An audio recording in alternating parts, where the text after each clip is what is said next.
Hello, good morning. So, magluluto ako ng Adidas guys, paanang manok. So, meron tayong 1.5 kilos guys.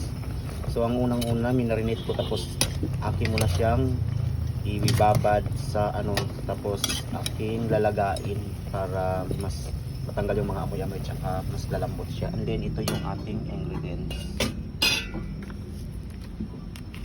More ingredients po tayo guys. Meron tayong chicken cubes and then meron tayong bawang and then of course dapat kargado tayo sa luya and then salot andon and then meron tayong sibuyas dahon and then ito sili, luya, sibuyas, sibulyong, toyo.